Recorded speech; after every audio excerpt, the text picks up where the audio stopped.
Hello everyone, welcome to humanities Keeda. आज हम पढ़ेंगे education system during British rule, यानी कि ब्रिटिश के टाइम पे एजुकेशन सिस्टम कैसा था या उसमें क्या रिफॉर्म्स हुए। ठीक है, तो बैकग्राउंड से स्टार्ट करते हैं। विलियम जोन्स, जो कि भारत में एक जूनियर जज के रूप में अपॉइंट हुए थे, वो एक लिंग्विस्ट थे। यानी कि लिंग्विस्ट का मतलब होता है कि वो व्यक्ति जो जिसे कई भाषाएं आती हों। ठीक है, तो 1783 में वो इंडिया आए और सुप्रीम कोर्ट में जूनियर जज के रूप में अपॉइंट हुए। ठीक है, जनरली वो एक ओरिएंटलिस्ट थे। इस टर्म के बारे में मैं बाद में डिस्कस करूँगा। उन्हें एंशियंट इंडियन टेक्स्ट में बहुत ज़्यादा इंटरेस्ट था, जैसे law, philosophy, religion, politics, arithmetic, medicine. जो प्राचीन भारत में जो चीज़ें पढ़ाई जाती थी उनमें उन्हें बहुत ज़्यादा इंटरेस्ट था, और उन्हें ऐसा लगता था कि एक टाइम पे जो एंशियंट इंडियन टेक्स्ट है वो बहुत ज़्यादा इनरिच थी और बहुत ज़्यादा पॉपुलर थी। ठीक है, तो उन्होंने ब्रिटिश ऑफिशियल से ये कहा कि Indians should taught there own culture rather than western learning, कि भारतीय को उनके खुद का कल्चर पढ़ाना चाहिए और उनके खुद के जो एंशियंट टेक्स्ट है उन्हें पढ़ाना चाहिए बजाय वेस्टर्न लर्निंग के। ठीक है, ऐसा आखिर में उन्होंने क्यों कहा? क्योंकि उनका ये मानना था कि British hope to win heart of Indians. अगर ऐसा ब्रिटिशर्स करते हैं, क्योंकि ब्रिटिशर्स तो इंडिया पर रूल कर रहे थे, तो उन्हें इंडियंस का दिल जीतना था। ठीक है, to win heart of Indians.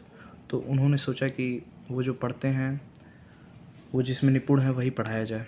ठीक है, तो जिसके कारण क्या हुआ कि Hindu and Muslim all to taught what they were already familiar.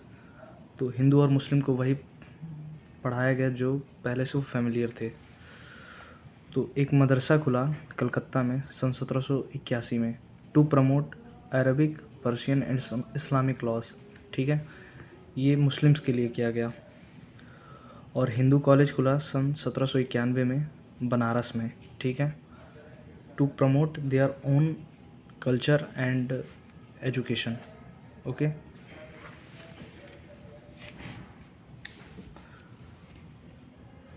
फिर विलियम जोन्स ने एक एशियाटिक सोसाइटी ऑफ बंगाल की स्थापना की। एशियाटिक सोसाइटी ऑफ बंगाल जो था वो रिसर्च करता था इंडियन टेक्स्ट पे, एंशियंट इंडियन टेक्स्ट पे।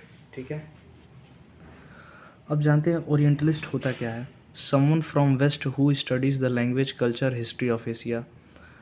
कोई पश्चिमी देश का व्यक्ति हो जो कि स्टडी करे एशिया का लैंग्वेज, कल्चर और हिस्ट्री और उसमें इंटरेस्ट ले। ठीक है, तो बेसिकली जो विलियम जोन्स थे उन्होंने इंटरेस्ट लिया तो वो एक ओरिएंटलिस्ट थे।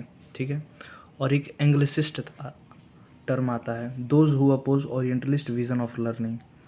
यानी कि ऐसे लोग जो ओरिएंटलिस्ट विज़न ऑफ लर्निंग है, यानी कि उन्हें खुद का कल्चर पढ़ाना चाहिए, उसे अपोज करें। तो ये बेसिकली कौन थे? यूरोपियंस थे। ठीक है, एंग्लिसिस्ट जो थे उनके हिसाब से knowledge of east was full of error and unscientific.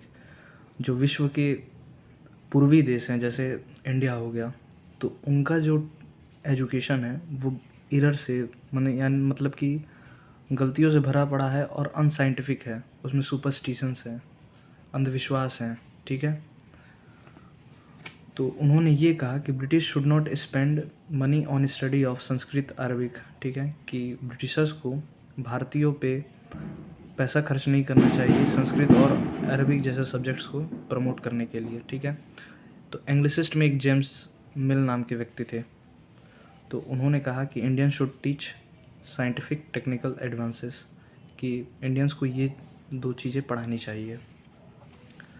तो एक आया चार्टर एक्ट ऑफ 1813। ठीक है, तो चार्टर एक्ट ऑफ 1813 आया जिसमें 1 लाख रुपए दिए गए एजुकेशन को प्रमोट करने के लिए इंडिया में। ठीक है, अब ये बात थी कि अब जो एजुकेशन है वो कैसा होना चाहिए। ओरिएंटलिस्ट लर्निंग होनी चाहिए, यानी कि इंडिया के लोगों को वही चीज़ें पढ़ानी चाहिए जो एंशियंट इंडियन टेक्स्ट में था।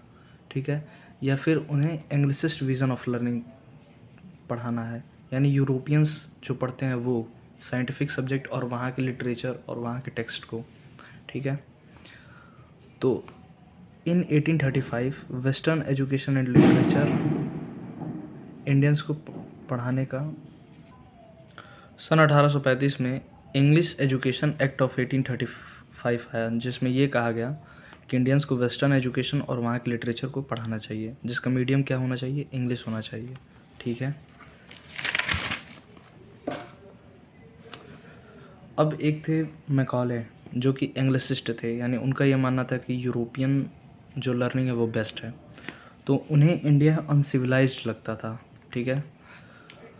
तो उनका ये मानना था कि इंडिया को सिविलाइज बनाने के लिए वेस्टर्न एजुकेशन जो है वही बेस्ट है। तो उन्होंने एक अपनी थ्योरी दी मैकॉले माइन्यूट, जिसमें ये था कि proposal of education for Indians के लिए उन्होंने प्रपोजल दिया एजुकेशन का। ठीक है।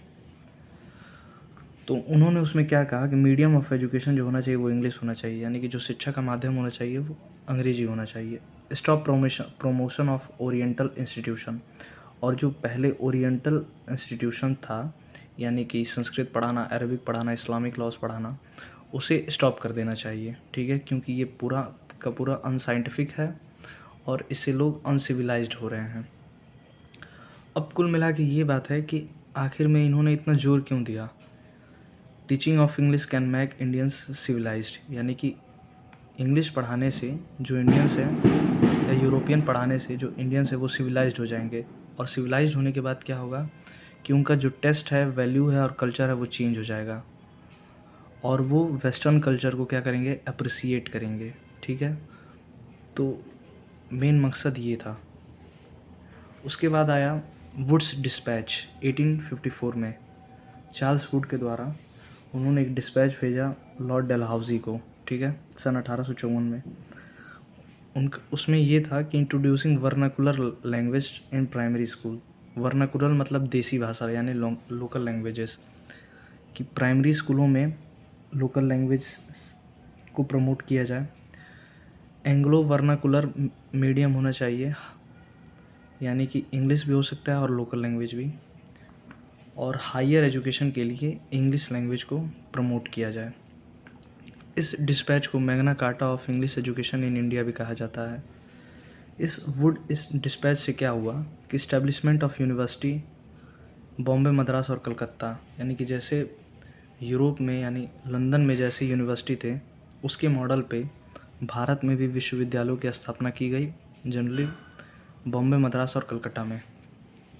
ठीक है। इसमें एक ये भी बात था कि प्रमोट वुमेंस एजुकेशन, यानी कि औरतों की शिक्षा के लिए भी इसमें बात कही गई। ये कहा गया कि one district at least one government school, एक ज़िले में कम से कम एक गवर्नमेंट स्कूल होना चाहिए, और एजुकेशन डिपार्टमेंट को सेटअप किया गया वुड डिस्पैच में। ठीक है। और इसमें रेगुलरिटीज़ भी आई, यानी कि जो पहले भारत में पाठशालाएं चलती थी, स्किल्ड टीचर्स को रखा गया, और वो टीचर्स क्या थे, ट्रेंड थे। यानी कि इसमें ये भी कहा गया कि बच्चे वहीं पढ़ें, पाठशाला में ही पढ़ें, लेकिन वहाँ पे रेगुलरिटीज़ होनी चाहिए, नियमितता होना चाहिए, और वहाँ पे जो टीचर्स हैं वो स्किल्ड होने चाहिए। तो वुड डिस्पैच में ये सारी चीज़ें थी। इससे क्या हुआ कि यूनिवर्सिटीज़ की स्थापना हुई, वुमेंस एजुकेशन को प्रमोट किया गया, फिर एजुकेशन डिपार्टमेंट बनाए गए, और एक हायरार्की बनी एजुकेशन की, प्राइमरी, सेकेंडरी, हायर। ठीक है। और प्राइमरी एजुकेशन में वर्नाकुलर यानी कि लोकल लैंग्वेज को इंट्रोड्यूस किया गया, फिर एंग्लो वर्नाकुलर लैंग्वेज को इंट्रोड्यूस किया गया, और इंग्लिश लैंग्वेज को इंट्रोड्यूस किया गया। ठीक है। Thank you. अगर वीडियो अच्छी लगी हो तो उसे लाइक करें और चैनल को सब्सक्राइब करें।